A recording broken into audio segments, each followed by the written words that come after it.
Hello and welcome into another episode of the Fantasy Football Forecast. I'm your host, Trevor Scott, joined by my co-host, Matt Giraldi. What's going on, guys?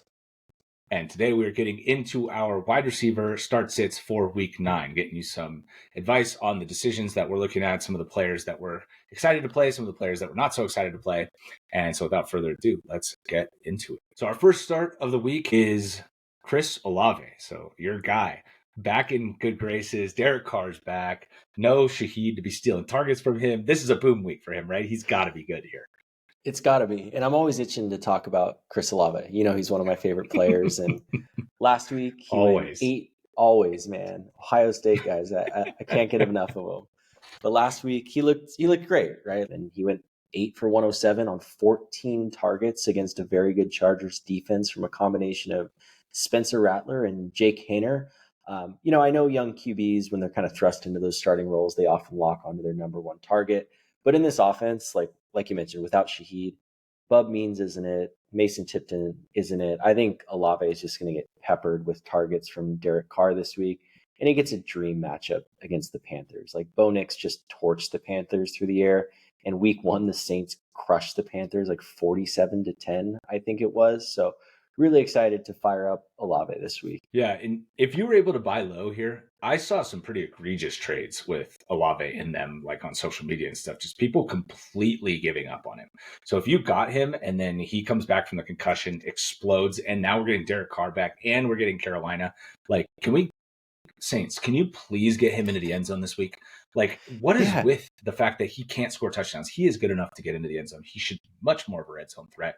And with 14 targets, man, if he's going to get double-digit targets moving forward, which I think he should be able to get now that Shaheed isn't going to be stealing all the downfield targets, maybe he gets 2 or 3 additional targets down the field as well.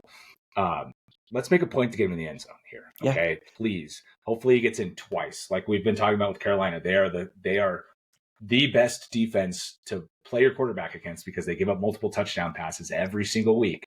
So let's give those all to Olave this week. Let's get him a major boom week against Carolina, get him going for the rest of the year. I think Olave right back to being a top 15 wide receiver.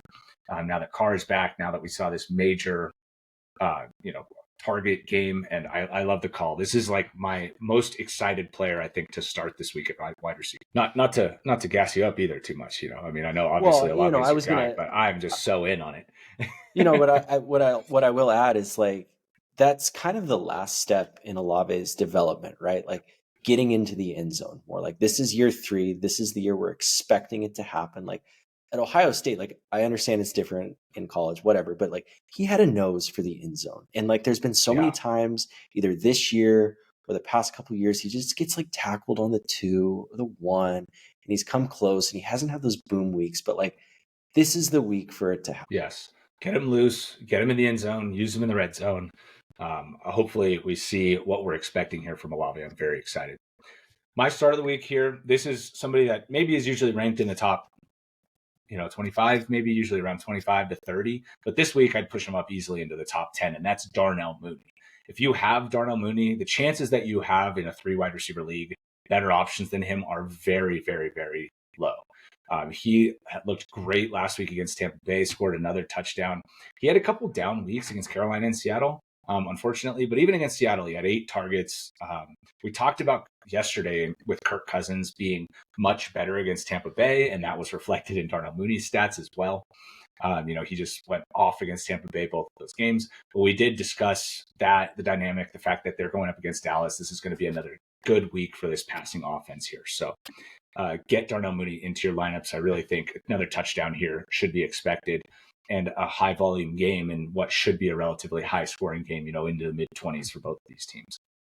Yeah, I was excited when you told me you were going to have Darnell Mooney as a start because it really validates my Kirk Cousins love this week. And, other than week 1, he hasn't gotten fewer than 6 targets in any game. And with his big playability, like that's exactly what you want to see from, probably your number 3 wide receiver, like you mentioned in fantasy. And Cowboys, they're beat up. They're a bottom 3 pass defense. They don't look good. They look all out of sorts. So, and what's also the highest expected over under of the week, like I think you're just firing up all these Falcons this week. Yeah, and also for Mooney, I love Mooney for the rest of the season.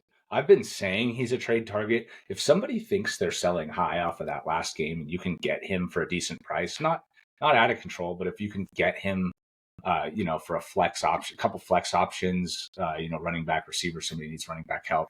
I would be doing it. I just go get him. If you're set at running back and you have like a Rashad White or a Bucky Irving that you drafted or picked up really late, like somebody in the Tampa Bay backfield, I think that's a good possible trade that you can make if you need wide receiver help. And I definitely think Mooney is going to be very good the rest of the season. So, maybe you can get him for Kareem Hunt, for the Pacheco owner, maybe somebody's still bought into Kareem Hunt or thinks he's going to have a role for the rest of the season and can afford to give up Mooney. Because again, Mooney is one of those guys that you either picked up or drafted really late.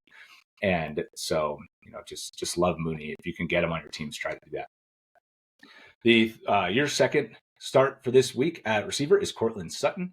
I love this call. Good matchup against Baltimore, just coming off an awesome game. So what do you got for us on Sutton? So after putting up a goose egg in week 7, Sutton got back on track last week in a big way. He went 8 for 100 in their win against Carolina. In his defense, in week 7, they were just dominating the Saints on the ground, so they didn't need him at all. I don't even think he got one target. This week, he goes on the road against the Ravens in a game in which they're a 9.5-point underdog. And while I typically don't like to target wide receivers that are super heavy underdogs just because those games can get out of hand, this one feels a little bit different just because of how gettable Baltimore is through the air. And while Baltimore is giving up the fewest yards on the ground by a wide margin, they're giving up the most yards through the air by just as wide a margin. They're also giving up the second most fantasy points per game to opposing wide receivers. And they've given up a leading number of touchdowns to the position with 13. And I think with Bo Nix continuing to improve, I think Sutton's in for another really good week. That's key, right? Bo Nix is improving. So you look back, Sutton's wide receiver 41 hasn't had one of those major boom weeks, but he's been double-digit points in 4 of his last 6 games. You got an improving quarterback. One of those was a game script fluke. And they're not going to have a positive game script in this one. I think Sutton is definitely somebody in a 3 wide receiver league that you haven't been confident starting really at any point in the year. And I think this week you're finally in a spot where it's like, oh, I have Sutton. I'm going to just plug him in and play him this week. So love the call there with Sutton. Even in 2 wide receiver leagues, I think, he's probably going to be in the top 25 rankings. So if you're in a 2 wide receiver flex league, he still is probably considered a starter, especially if you have a team where you're just riddled with injuries. He's going to be in there. So make sure you fire him up. I hope to see him get into the end zone in this one. Like you said, they give up a ton of touchdowns to wide receivers. So hopefully, wheels up there.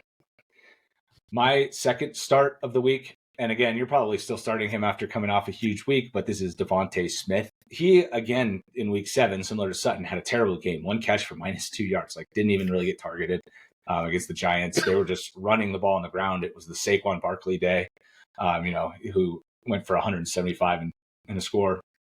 So I'm more willing to write that one off. And then he comes out against the Bengals, 6 for 85 and a touchdown, caught a deep touchdown. I think he's kind of just back. I think that game was a fluke, and they go up against Jacksonville. Very easy to throw on. I think overall they're going to want to just come out, be really, really good on offense again now that they have both of their weapons back and kind of fully running. And I do expect that Jacksonville can score a little bit on this Eagles secondary, even though they're incredibly banged up. If Brian Thomas Jr. is out, obviously Kirk out for the season. Maybe it's a big Evan Ingram game or something, but fire up DeVonta Smith this week. I think he's a top 15 play. Yeah, I like Smith this week quite a bit. And other than those 2 fluky games that you mentioned, he's had 6 or 7 catches in all of his other games. So I think he's just going to continue to kind of be a model of consistency. We know A.J. Brown is the alpha, but last week with that deep touchdown pass, beautiful pass, we are going to see that here and there. But I think, if you're getting 6 or 7 catches, you're firing that up every week. For sure. And definitely check on Dallas Goedert's status too, because if Dallas Goedert is out again, that's even more confidence towards Smith as a start. Moving over to our sits now. Your first sit of the week is a very unfortunate sit because we thought he was going to be trending up, but it's Jaylen Waddle. Even with Tua back, he did not look very good last week, and they go up against Buffalo this week. Yeah, Jaylen Waddle, man, wide receiver 66 on the season, and that's with a 100-yard game in week 1. Obviously, a lot of that has to do with Tua being out. And like you mentioned, like a lot of us were excited for Waddle this week, right? Like Tua coming back, vibes are high, going up against an Arizona bottom third pass defense. But I think my biggest thing with Waddle is he's just like the number 3 option in this passing offense. And like, what's a 3-game sample size this year with Tua? Waddle has 15 targets, HN has 22. Tyreek obviously is the alpha with 27.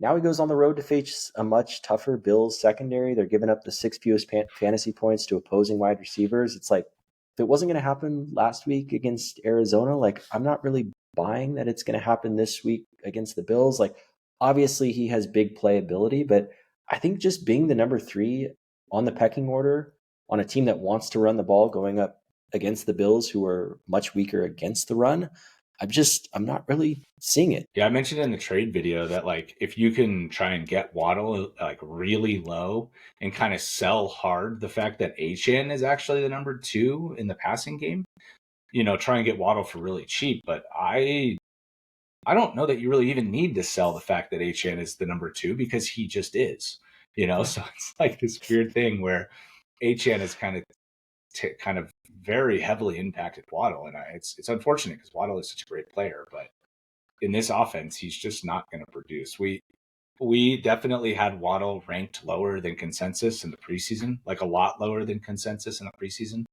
There were people ranking him next to Drake London and in front of Mike Evans and in front of Nico Collins, and it was like we just were not on board with that. We had him ranked like 24th amongst receivers or something like that, so we didn't even envision it being this bad. But HN is just a major problem for his targets and production. My sit for the week is Zay Flowers.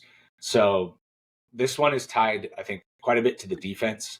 They go up against Denver. And obviously, if he's on the outside, he's going to be going up against Surtain, and nobody really does that well against Surtain. But there's a couple other elements playing in here. We just got word that Lamar might be banged up, so that's not necessarily good for Flowers. And they just traded for Deontay Johnson, who practiced on Wednesday as well. So we expect Deontay Johnson to be out there. So maybe the reason I say we kind of have a couple things at play here is maybe Deontay Johnson draws Surtain and Flowers has more room to operate. That would obviously be good for him. But there's also the thought that like if Zay Flowers pulls Surtain and then Deontay is getting a lot of targets in his first game, like that could be really bad for Flowers too. So overall, it's kind of hard to bench Flowers because he is wide receiver 18 on the year. He's got over 110 yards in 3 of his last 4 games. Obviously, at the 1 for 11 stinker in there between, and so he's very boom bust. But overall, I just think this week against Denver, new receiving option in the passing game, I would probably try and sit him if I could.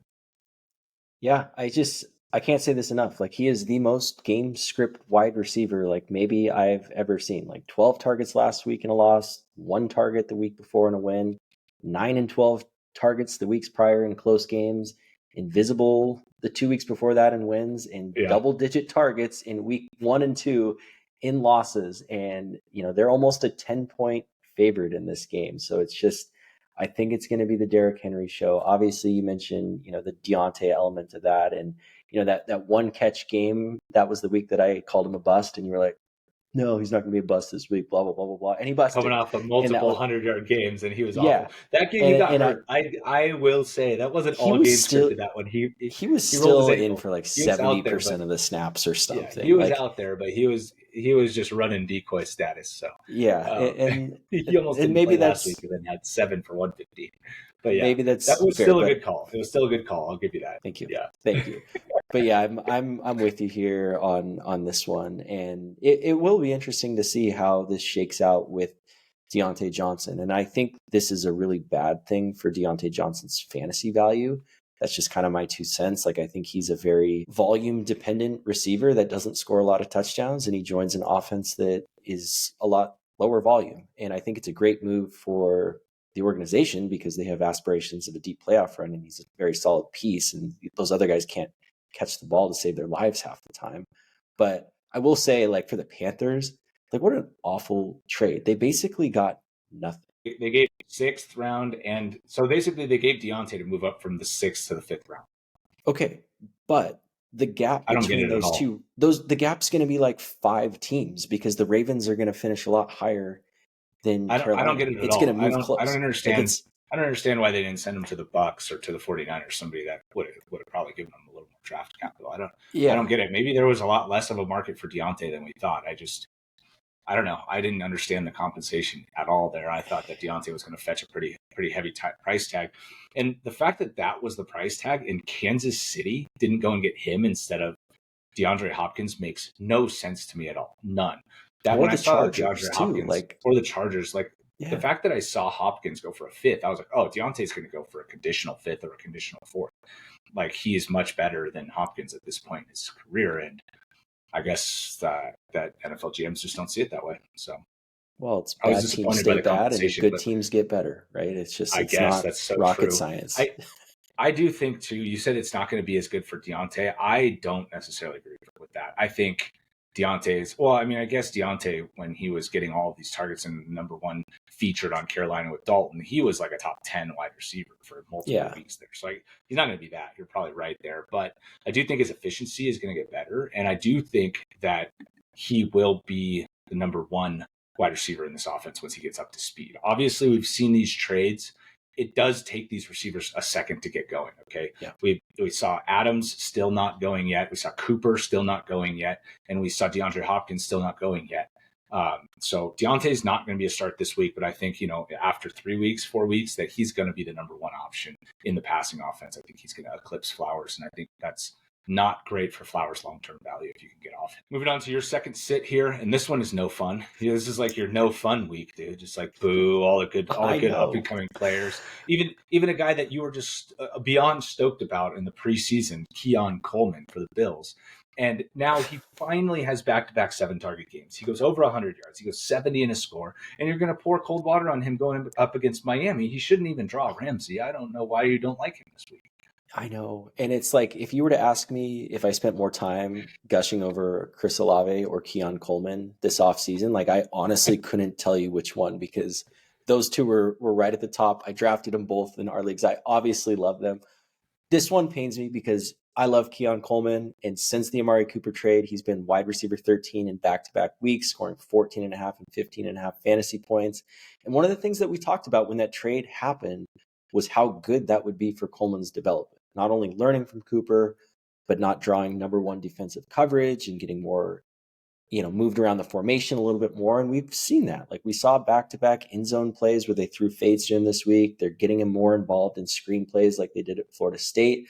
The reason I have him as a sit this week is, we've seen Shakir get 17 targets the last 2 weeks now that he's back healthy. Kincaid gets 6 to 7 targets a week. But most importantly, we have another week of Amari Cooper being able to get up to speed and acclimated into this offense. Last week, he had 1 catch for 3 yards. In his first 2 games with the Bills, he's had a 35 and 50% snap share. So that will increase drastically moving forward. And icing on the cake is Miami is, a pretty good secondary. They've given up the 3rd fewest fantasy points to opposing wide receivers and are much more gettable on the ground. So I would expect, kind of a much more heavy dose of James Cook and Ray Davis to some extent. And, if he doesn't make that big play, then we could be looking at like a 3 for 40 type of game. Okay. Let's roll back onto Miami's defense. Are they good, or does nobody throw against them when they're rolling out Skylar Thompson and Snoop Huntley as the quarterbacks and they can't score more than 10 points? I need to see, and you're right, because last week against Arizona, like we saw Arizona and Kyler Murray be good. So, dude, and Marvin Harrison got shadowed by Ramsey and just absolutely torched him. That's Trey McBride running wide open constantly. Like the Dolphins finally had their offense back together and scored points, and we saw an offense that has struggled against the Chargers. Oh, yeah, struggled against the Chargers even though they won, and struggled the week before when they got blown out too. I don't know. I'm not sure Miami's good. I can get behind this take because of Amari Cooper and maybe the offense, maybe they try and run the ball more just because that's how Brady has wanted to play. Joe Brady has wanted to play. But I still think there's a room here for Coleman to be good. If he gets 7 targets again against Miami, I think that, 5 for 75, 5 for 60. Yeah, and maybe he's is the floor been instead of 3 like for one of the 40. top guys in yards after catch too. It's not because he's got like that breakaway speed. He's just like hard to tackle, and he's just like Yeah, very athletic with the ball in his hands. Like again, and I love also Keon Coleman. This pains me. yeah, I'm on your yeah. side. I'm on No, your side. we're also seeing, but like we're also seeing the growth where there was a lot of concern about him being able to separate because he doesn't have the greatest speed, but we've seen the growth in contested catches. Josh Allen is literally just throwing it up to him and he comes down with it. Dude, Right? that's It's his just like basketball over and skills. over He's over just the last dunking on yeah. guys, right? It's just like Yeah, over the that's what last he should 2 be weeks, though, it's doing.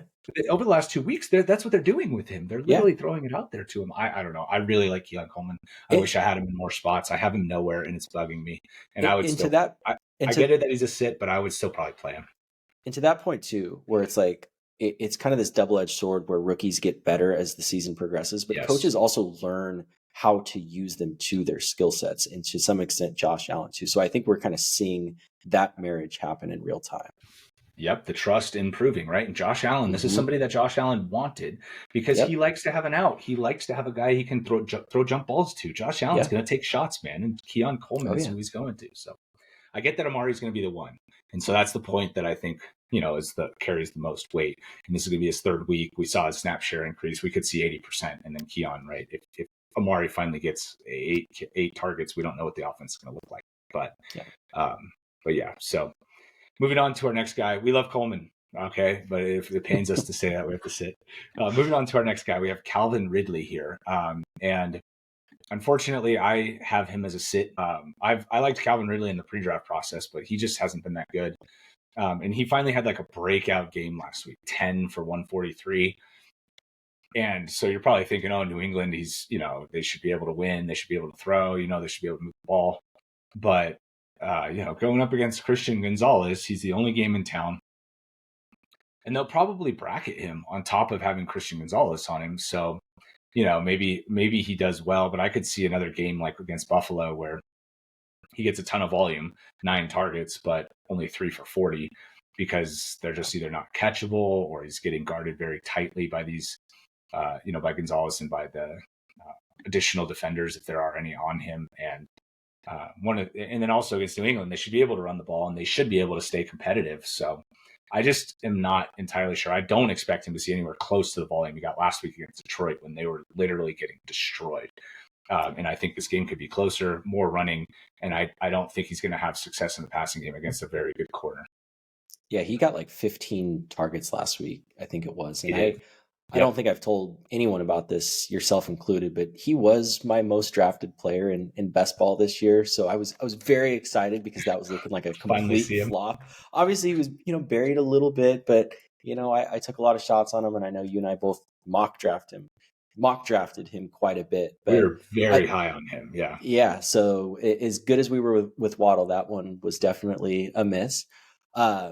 Well, I don't know about that because he was going as wide receiver 37 in drafts. That's why we ended up with so much of it because it was that's true. We were taking him like down in the 8th, 9th round, right? Like that's where we were picking him in Superflex League. So it's not like we were picking him as like a surefire 5th round pick or anything like that. But we were taking him ahead of like Brian Thomas Jr.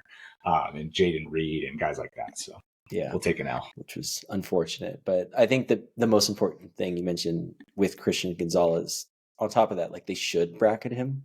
Like they absolutely should. So I think we're going to see that. And I think even if he gets like 8 to 10 targets, which is, fairly likely, we've seen him have an 8 target game with no catches too. So it's not like this automatic thing where it's just like, no. So I'm with you here on the sit. And, I'm optimistic. He had 143 yards and 100 of it came in the first quarter.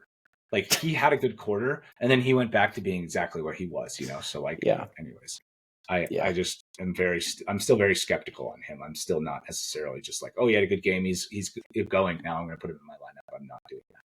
Yep. All right. So the next guy we're going to talk about here, we're going to get into our sleepers. So we've got Xavier Legette as your sleeper for this week. Yeah, so this obviously kind of coincides with the Deontay Johnson trade. And, the week after Adam Thielen went down and Legette assumed the number 2 role, he went 6 for 66 and a touchdown on 10 targets, which was, the same week that Andy Dalton took over. last week against the Broncos, where Deontay was out, he put up 11 fantasy points with Bryce Young. Even though fellow rookie Jalen Coker had a breakout game and actually outperformed Legette, I still think Xavier is the number one. And this excitement stems more so from the fact that I think Dalton will return in this game and Legette will be the number one, and they're going against the Saints. So that's going to be a much easier matchup, obviously, than what Denver was last week. So I do like Legette, and I am happy with the progress that he's made, over the first 8 weeks so far. Yeah. So my only hesitation about this is I think Bryce Young is going to start again. I think Canales actually just confirmed that. So it is against the Saints, but he is going to get.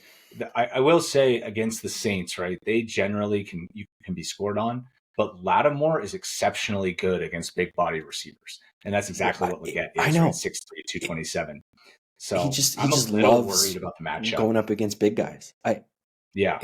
It's bizarre. He loves being physical, right? I mean, Lattimore's a bigger guy himself. Yeah. He loves being physical. He loves when he doesn't have to necessarily run with a quick guy, and he can jam these big receivers on the line and get physical with them. And the receivers themselves are not used to that. They're not used to being able to get manhandled by a corner off the line. So, Lattimore presents a tricky matchup against bigger receivers. But I think Bryce Young being the starter is the point here, right? He kind of has to score to be good this week, I think. And Canales confirmed Young is going to start. But I also will say that I think they're going to have him start because they didn't get a trade done after this week.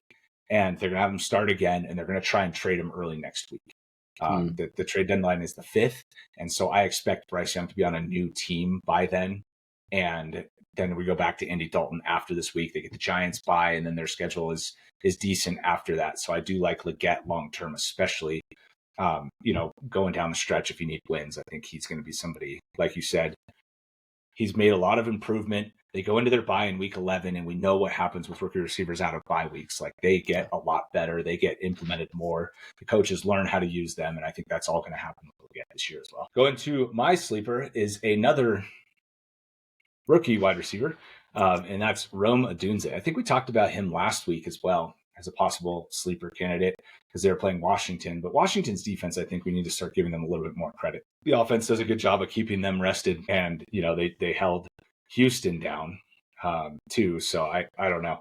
I think this week against Arizona, we did just talk about how Waddle didn't do too well, but I think Odunze, right, is going to continue to improve here. He played 75% of the snaps. He got 6 targets, and he did lead the 3 main receivers in receiving this week. And their drives where they actually made progress towards the end zone all included a big play to Odunze. So like all of their scoring drives had one bigger play to Odunze on it. And it's like, dude, why can you please just give him the ball more? Yeah. Like, we should just be centralizing targets more on him. He looks good when he gets the ball. It's just not, the volume's not there. Caleb was objectively horrible in this game. Really I think he was like 40% completion percentage too. So like, Caleb, I think, just wasn't ready necessarily for this moment to play against Jaden Daniels. But against Arizona, I think that Arizona's going to be able to score like they kind of have been. They hang around. It's going to be a close game. And I think Odunze should be able to get loose here against Arizona secondary. So I do like him as a sleeper kind of desperation play if you need him. And hopefully we get a little bit more confidence in him. We see a more expanded role in this game, right? The only game he's gotten more than 6 targets was the game he went 6 for 112 and a touchdown. Like, let's get him some more work in this passing. Yeah, that's my biggest gripe with him. Like, you hit the nail on the head, right? Like, and it's just with this 3-headed monster, it's kind of tough to judge. And actually, maybe you can help me out because I'm debating this week in my second flex spot between him and Jalen McMillan in full PPR. I'd play Odunze. Okay. Yeah, because I think like with McMillan, he got a lot of targets again and didn't do much with them. I just think that he's the third option at best in the passing game, right?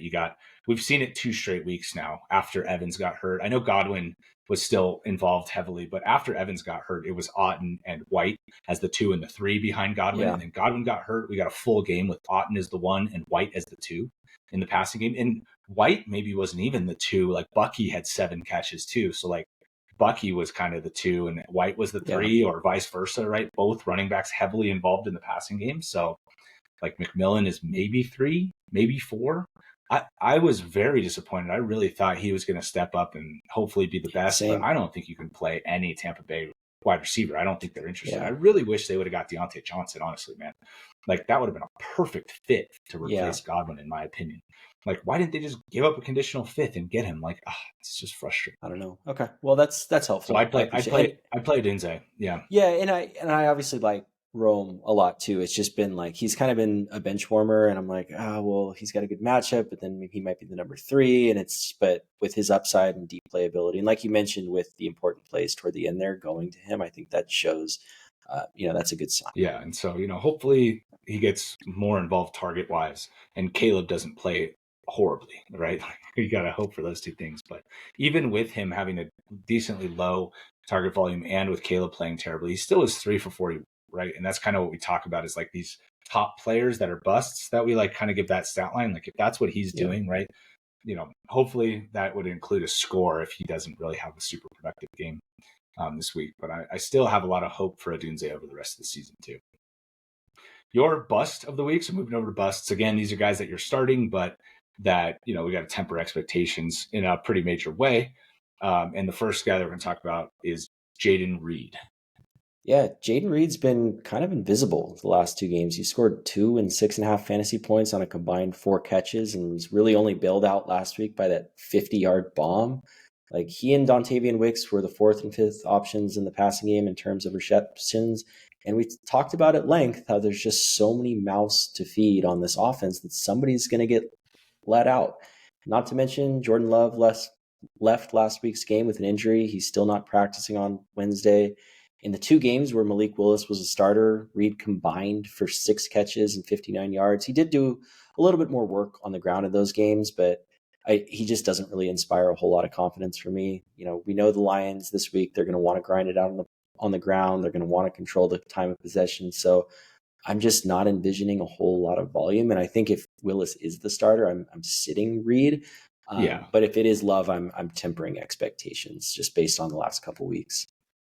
Yeah, I was going to say, if it's Willis, you're obviously sitting him. You're sitting all of your Packers except for Jacobs if it's Willis. Maybe not Kraft, but because you might not have another option. But even still, if you have somebody that you could get, I might even sit Kraft if it's Willis. But if it's Love, my counter argument to, like, obviously temper expectations. He hasn't been that good. The volume hasn't really been there, but the volume hasn't ever really been there. So it's not like he's a volume play. You're looking for the big plays with him. Yeah. My only counter would be Calvin Ridley, somebody who we thought was kind of done. I just had 10 for 143 on them. Like, he could get loose for a couple plays if it's Love, right? And he could score. We could see something where he could turn 4 or 5 targets into 3 for 70 and a touchdown.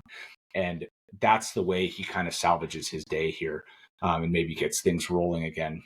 I also don't know how healthy he is. I wish they would give us more information on his health because, right, he got banged up 3 weeks ago. And so, like, he was terrible the first week after. He had like 2 for 10. And then he wasn't that good last week. He caught a 50-yard pass to kind of ice the game away from Willis at the very end, but he only had 1 for 5 going into that play. So I think there's also an injury element here that's holding his production back. So I wish we'd get more information on that. If you have Reed, try and Google and figure out what's going on with him, because you'd have to take a deep dive because they're really being close to the vest with what's going on. My bust this week is Tank Dell.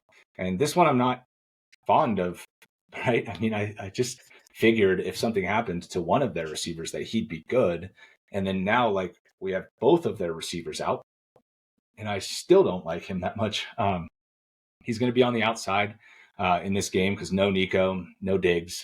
Unfortunately, Diggs torn ACL out for the year. Nico should be back in week 10. So only one more week of this, I think.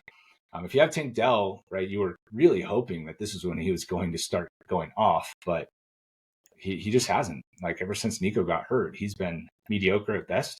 I mean, against New England, he had 7 for 57 and a touchdown, so he had a decent fantasy day, but that's not what you're hoping for from him, right? You're supposed to get like the downfield plays. You're supposed to be getting chunk plays here.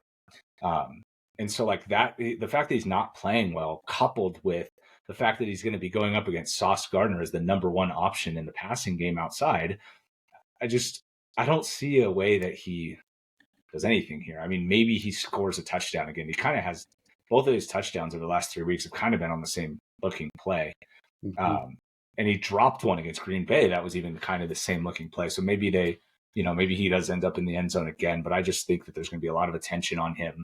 And the fact that he's going up against Sauce Gardner, another guy I don't want to play here if I can avoid it. But, as the number one, you probably have to start him here. He's probably going to be ranked inside the top 20, 25 wide receivers. So you probably don't have a better option than him this week if you do have him on your roster.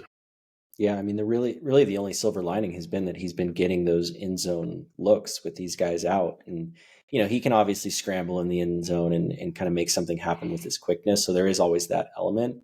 But they're also going to just run the ball a ton against the Jets too. Like, they're running at one of the highest rates in the league. Jets are much more gettable on the ground too. Like, I don't know. I think it's going to be the Mixon show, but they need Tank Dell. They really need him. Like, I think it's his time. And I think if it's really that injury from last year that's lingering, like, it's not just going to suddenly improve this week either. So no. I am starting him in a league, and I'm like not that excited to watch Thursday Night Football because I'm scared. But like, like, I don't know. Like, I see the vision with this, and I just hope that it improves, but it's going to be tough. I mean, last week the defense was much worse, going against the Colts. So I don't know. Yeah. So hopefully, again, like, you're going to look at his projection, and he's going to have a solid projection because he is the number one, and Stroud should be throwing a decent amount. I mean, we'll see how this game plays out, but overall, Tank Dell a bust, but you're still probably having to play him. So good luck with him, and hopefully you get out to a good start on Thursday night and not a bad start. So thanks. All right, with that, thank you guys so much for watching. We look forward to talking to you in the next one. We'll get after the running backs tomorrow. See you then.